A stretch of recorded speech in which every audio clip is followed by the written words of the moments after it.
Pare, sa pangato. Pumipiyok-piyok pa, no? So welcome to my channel, Karo Moto Vlogs. Ngayon lang ulit tayo nakapag-upload ng vlog. Reason, inayos natin lahat ng requirement dahil tayo ay graduating student. At sa kabutihang palad, no? Thank you Lord, nakagraduate na ako. Yes! Hell yeah!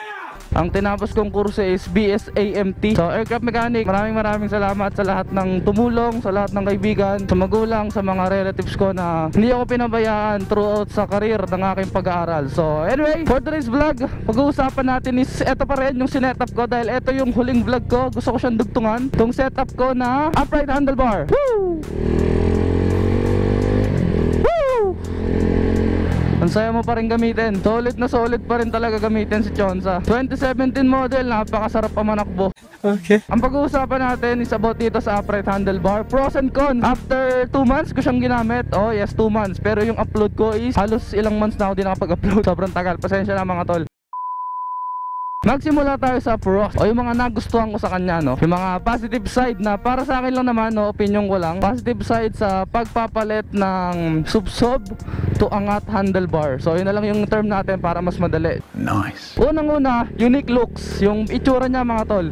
Birang-bira kayo makakita ng gantong itsura. Kahit saang group kayo magpunta ng Z2, ng GPR, bilang lang mga tol, bilang lang sa daliri yung mga nakaganitong setup. Dahil siguro medyo gagastos ka rin talaga sa ganitong setup, no? Hindi pwedeng bara-bara kasi yung mods kapag kaganto yung imo-mods mo. Dapat sigurado ka na matibay yung kakapitan ng handlebar. Oh, may bato. Dapat sigurado ka na naka-align yung pinaka-handlebar kapag ka nananakbo na siya. At dapat syempre, yung lapad ng handlebar is dapat hindi ka hirap o hindi yung over na lapad, yung overweight. Dapat yung tama lang, yung hindi siya magmumukhang tanga, no? Dapat magmukha siyang Aprilia to Ono, which is yun talaga ang pinaggayahan ko, ano? Yun yung naging concept ko, yun yung naging base ko, yun yung naging inspiration ko sa pagmumod ng ganito. So yun yung unang-una nating pros. Yung itsura niya, napaka-unique looks mga tol. Maraming nagagandahan, pero marami ring nambabash. Part na talaga yan ng pagbablog. Alam naman nating, lalo na't nasa Pilipinas tayo, no? May kesyo gumawa ka ng maganda, gumawa ka ng pangit, may masasabi at may masasabi sa'yo. Kaya ang payo ko lang is gawin nyo kung anong gusto nyong gawin, no? Hindi, wow. Unang-una, napaka-unique na looks ng ating naked handlebar. Hindi man naked, upright. Oh, naked nga siya, tas upright pa. Solid na solid yung una nating pro. Pangalawa, ito yung isa sa major na talagang pinagtuunan ko ng pansin kung bakit ko ginawa. Ayan na, nakikita nyo mga tol, yung mga ganyang klaseng traffic, kung nakasubsub ang handlebar nyo, kawawa yung ano nyo, yung pulso o yung wrist, kawawa yan mga tol. Eh dahil naka-upright tayo, nakikita nyo, ayan. So number 2 pros is maneuverability. So napakasarap yan andalin sa mga ganyan tight spot na traffic, no? Ang dali na makipagsingitan. Kaya medyo maluwag pa tong traffic na to eh. Meron pang mas malalang traffic dito. Meron akong clip na ipapakita na sumisingit-singit ako sa traffic. So let's go!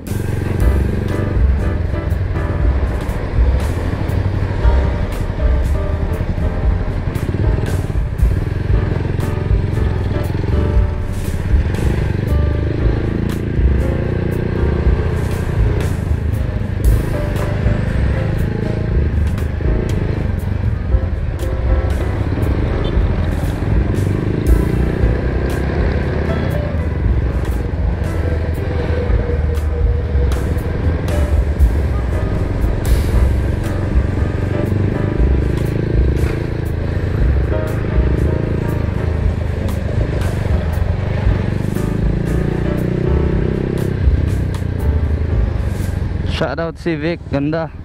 Another one.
nakita nyo sa clip na yun, no, talagang halos dikit-dikit na yung mga motor, yung mga sasakyan, no, sa kadahilanan napakasikip talaga sa lugar na yan sa mga ganyang oras. So rush hour ng umaga, mga 6 AM to 7 AM yan, masikip doon. Dito sa dinadaanan ko ngayon, ito yung Centennial. Medyo maluwag pa ngayon dito, kaya okay pa siya. Yun yung pangalawa nating pros mga tol. Sobrang solid niya sa traffic. Yung pagmamaneuver, yung maneuverability nga, yun nga yung pinaka pros natin. Hindi naman sobrang dali, ano, kasi may kalakihan pa rin yung body niya. Yung ano lang ba, yung buwelo. Kasi kapag nakasubsob yung handlebar, medyo nandito, mahirap siya iliko. Kasi nga yung likod natin is naka-crouch, tapos naka-straight yung arms natin. Dito relax siya. So nasa position siya na maganda. Pangatlo natin is ito yung pinaka main reason kung bakit ginawa ko tong mod na to. Ito talaga yung dahilan kung bakit naisipan ko tong gawin. Yung comfortability mga tol. Medyo lumalaki na kasi ako doon sa part na pag nagmumotor ako, gusto ko komportable ako, no. Tsaka gusto ko kasi medyo mas malapit ako sa angkas ko para hindi din siya pasubsob. Kasi sa girlfriend ko naranasan ko na talagang sumusubsob siya sa akin kasi nga nakayuko ako. Kumbaga may malaking space sa pagitan namin dalawa. Ngayon kasi medyo nakaangat na talaga yung katawan ko. Malapit na ako sa kanya. Kaya mas malapit na rin siya sa akin. Nami-minimize na yung pagsubsob niya sa akin sa mga biglaang preno. Yan, di naman may iwasan yan kasi may mga tanga na biglang pumipreno kahit wala naman dahilan. Yun yung nakakabisit eh. Yung ang luwag-luwag biglang pepreno. Huwag kayo iiyak. Ayan, komportable tayo. Nakaangat ang manibela, naka-straight yung likod, lower back, upper back, wala nang sakit-sakit. So recap tayo, ano, yung pros natin. Unang-una is yung unique looks. Pangalawa is yung maneuverability. Mas madali na siyang dalhin sa traffic. Then panghuli natin syempre is yung comfortability. Nakita nyo kanina, naipit tayo sa traffic na slow moving talaga. So ngayon, wala akong nararamdaman na sakit sa batok, sakit sa upper, lower back. At syempre, wala akong nararamdaman na sakit sa aking pulso. Unique looks, maneuverability, tsaka syempre, comfortability.